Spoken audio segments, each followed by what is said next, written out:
said that Gutfeld talks about you all the time. Who is he? Well, really, who is he? I don't watch the show. He has a show. I don't watch the never show. Heard of him. Yeah. I guess he's just obsessed with me. No.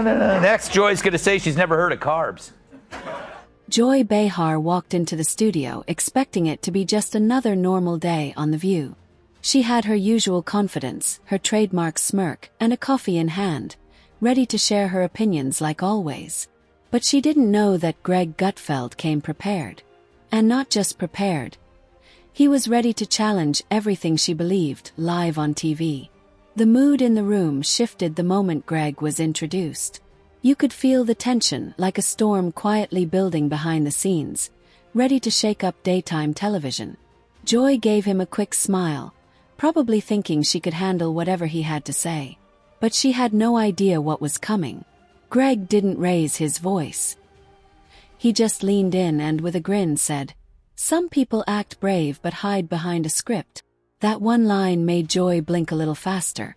The audience felt it too. You could almost hear the silence get louder. Joy tried to steer the conversation in a different direction, but Greg wasn't letting go. Not this time. He calmly started pointing out things she had said in the past, each one more awkward than the last.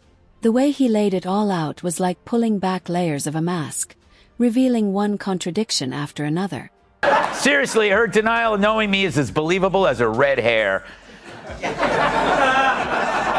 But obsession? I mean, come on, Joy. Where would you even get that idea? Like Joy Behar's face, it's looking worse and worse by the day. More full of crap than Joy Behar after a night of scotch and Taco Bell. Her being named Joy is like me being named ugly. Joy wasn't there on the show. Apparently Mondays are her days off when she feeds in the pasture. Now smells like a humid day inside Joy Behar's moo-moo. The motives stink worse than Joy Behar's jog bra. I mean, assuming she jogs. Oh, wait, there she is.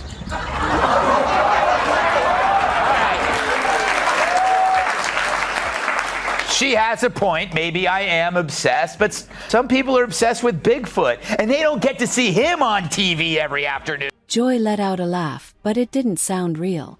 It was nervous and shaky. Her hand went straight to her cup, fingers holding it tighter than before. She was clearly trying to stay calm. Then Greg said something harsh. "The problem isn't that you have opinions, Joy.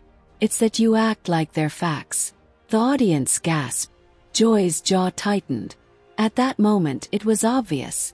This wasn't just a regular guest spot. It was a public takedown happening live on air, and Joy was right in the middle of it. Greg stayed calm, but his words were cutting. Joy's usual dramatic eye roll didn't work this time. She tried to speak, but Greg raised his eyebrows and kept talking. He read back one of her recent mistakes word for word, then asked, "Was that written for you? Or did you really mean it?" The camera zoomed in on Joy's face. Her nostrils flared, her mouth opened, but nothing came out. It was like her whole mind had frozen. Greg calmly folded his hands. He didn't look smug, just like someone who knew the truth would come out eventually. Joy looked around at the other hosts, hoping someone would back her up. But no one said a word. This wasn't fun TV anymore. It had turned into a serious showdown, and Joy was losing fast. Her famous quick comebacks were gone. Last week, Joy Behar accused Elon Musk of being pro-apartheid, but then begged him afterwards not to sue. Musk lawyers have yet to comment because they're still checking to see if it's legal to sue a cow.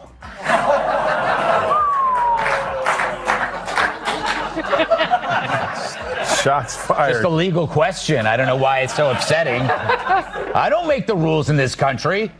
Joy finally blurted out something about respect, but Greg just nodded calmly and said, "Respect has to be earned, not demanded."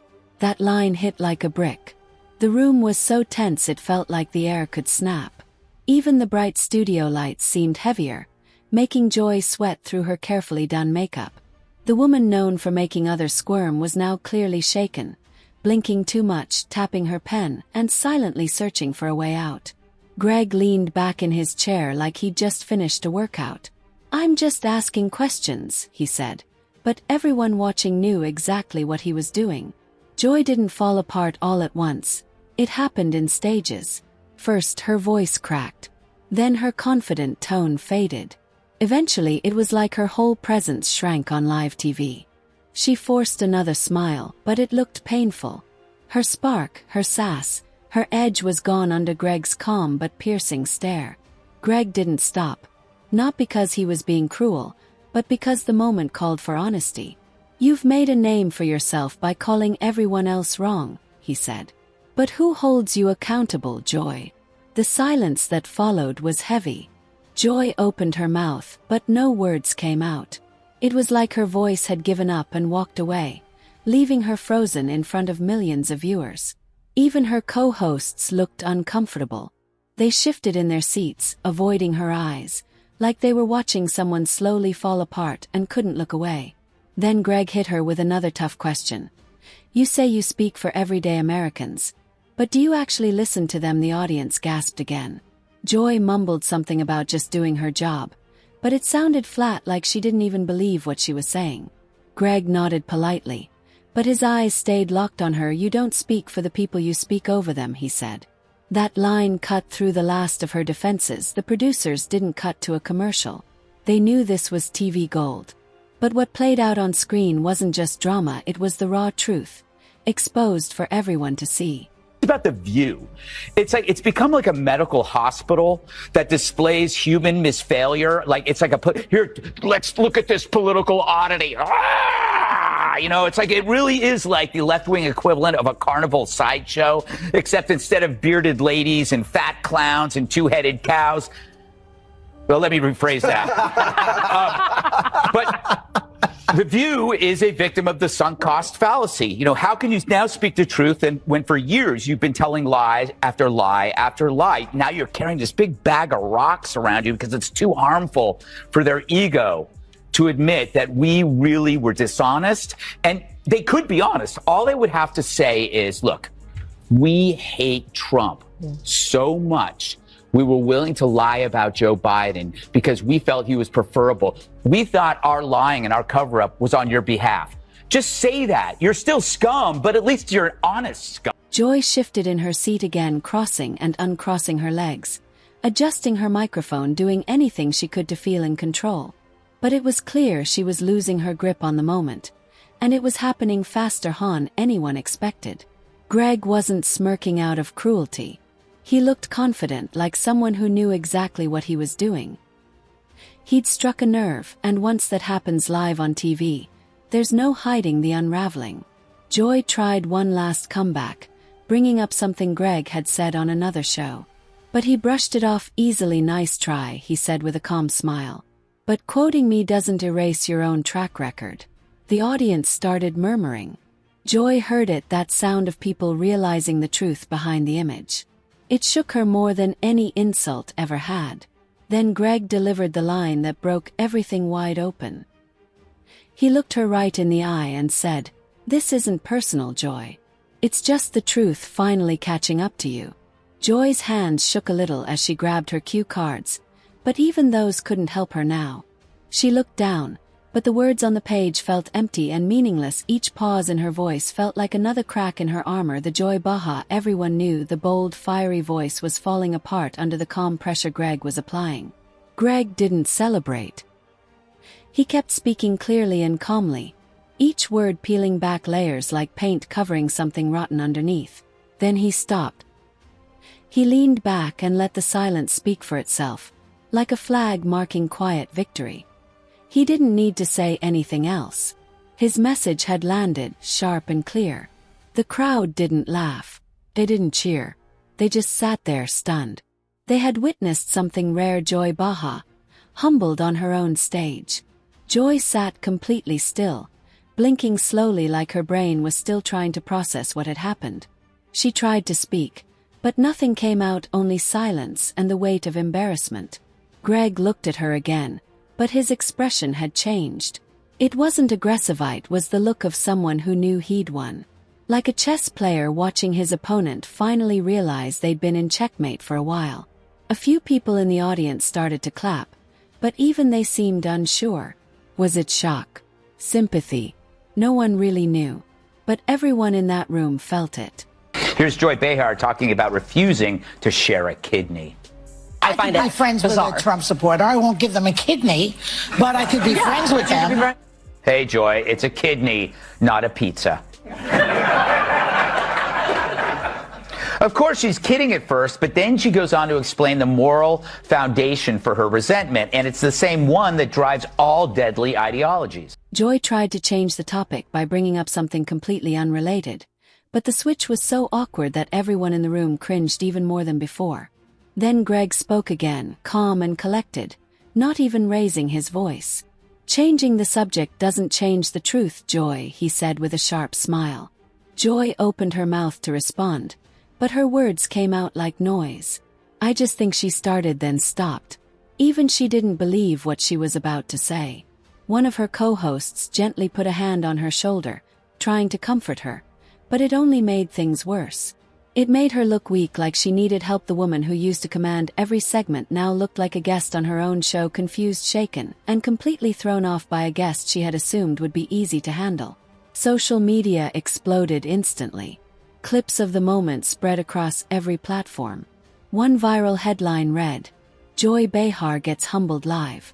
Memes flooded the internet. Some viewers said she deserved it. Others joked that even Joy's eyelashes looked like they gave up, and honestly, they weren't wrong. Greg calmly sipped from his mug, watching the chaos around him while Joy struggled to pull herself together to become the confident version of herself again. But at that moment, that version was gone. When she finally managed to speak, her voice was shaky. "I think we need to reset," she said. But no one believed it.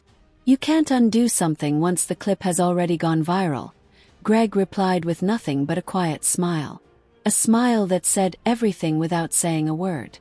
Joy understood it too. And that silent truth hurt more than anything else. Then came the moment that broke her. She reached up and rubbed her temple, as if she could rub away the embarrassment. But the cameras were focused on her every move. In that moment, Joy wasn't the bold and fiery host. She was just a person falling apart in front of everyone. Now to some news. The feral monsters of The View say they've never heard of you-know-who. True, the show that makes mornings hell claim that my name doesn't ring a bell. It's time for... Our view on The View. Ugh. Yeah, the witch's coven finally shows me some lovin'.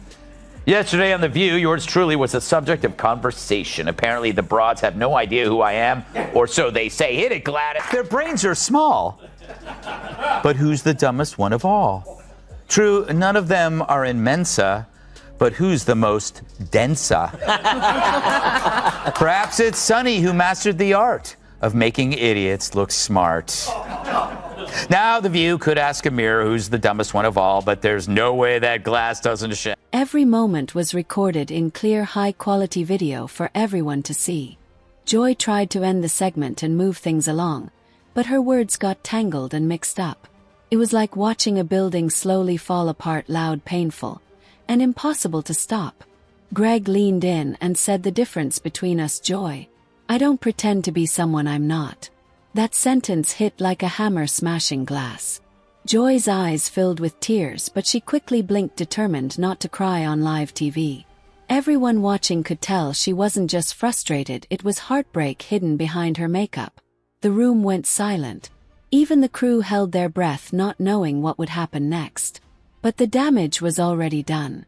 The clip had been cut, captioned, and shared everywhere online. This was a moment that didn't just become popular, it shook the entire internet. On social media, people couldn't believe what they had seen. One user said it's like watching a lion being tamed by a house cat. And the clip spread fast like wildfire. Meanwhile, Joy's co-hosts awkwardly tried to keep the show going. They laughed, nervously changed the subject, and acted like nothing had happened. But the tension stayed, thick and heavy like a fog that wouldn't lift. The producers finally switched to a commercial break, but it was too late to fix the damage. The mess was already in the spotlight, and Joy Behar was right at the center. Backstage, reports say she didn't talk to anyone for several minutes. She just sat quietly, staring into space, while the staff avoided looking at her and whispered quietly. It wasn't anger in the room, it was something worse. Disbelief. Joy Behar, a giant in daytime TV, had been taken down by a guest she once thought didn't matter. Greg Gutfeld, on the other hand, walked off calm and casual, even smiling, as if he'd just finished a light-hearted segment on cartoons. The difference was shocking. One walked away as the winner, calm, confident, and relaxed. The other looked like she had just survived a huge storm with no protection. News outlets picked up the story quickly. Headlines read, "Greg Gutfeld silences Joy Behar in brutal live showdown." The clip played over and over all day long. Terrible. Republican presidential candidate Tim Scott dropped by the Furry Five earlier today, and I thought the U.S. had a distinct policy against torture. He took the opportunity to call them out over crap Joy Behar recently said about him, specifically that he doesn't get systemic racism, which is like saying Brian Stelter doesn't get Ben and Jerry's. But Joy Behar gets racism after all. She's been black on Halloween. Yeah. But Joy wasn't there on the show. Apparently Mondays are her days off when she feeds in the pasture. But that is convenient, right? It's like one of my aunts dies every time Brian Kilmeade wants to hang. Commentators on both sides shared their opinions. Some said it was a much-needed wake-up call, while others thought it was harsh and unfair. But no matter what people thought, everyone agreed it was a powerful moment. The View's PR team quickly jumped into action, writing statements and trying to explain what happened. But no words could erase the look on Joy's face when she lost her usual confidence. Clips showing her blinking nervously, stumbling over words, and shaking, mixed with Greg's calm comeback, became popular online. They turned into memes, video remixes, and jokes on late-night shows. The moment became a big part of pop culture. Some fans defended Joy, saying she was just caught by surprise. But even they admitted she had never looked that shaken before, and that said a lot. Insiders said Joy didn't want to talk about the segment for days after. She didn't want to go through it again. One staff member quietly said she said it was the worst day of her career. Meanwhile, Greg Gutfeld's name stayed popular online for days. He did interviews, got invited to shows, he was everywhere. He went viral without raising his voice even once. The most surprising thing was that Joy always believed she was unstoppable on that stage. Her years of experience and quick wit made her feel untouchable. But in that one moment everything changed. What made it so unforgettable was that Greg didn't insult or shout at her. He simply spoke calm, sharp, and honest truths. And that broke down everything Joy had built in just seconds. It wasn't just a moment of weakness. It was a public lesson, a reminder that even the strongest people can fall when faced with honest, quiet truth. Weeks later, people still watched the clip not to laugh but to learn. It became an example of how staying calm can win over noise and chaos. Joy Behar might come back and find her voice again, but that moment will stay with everyone. It wasn't just a mistake. It was a public fall that changed how people see daytime TV. And Greg? He walked away with a smirk and a big moment to remember. That day, with just his words and wit, he did the unexpected. He silenced Joy Behar on her own show, in her own studio, in front of the whole world. And that's a moment TV will never forget.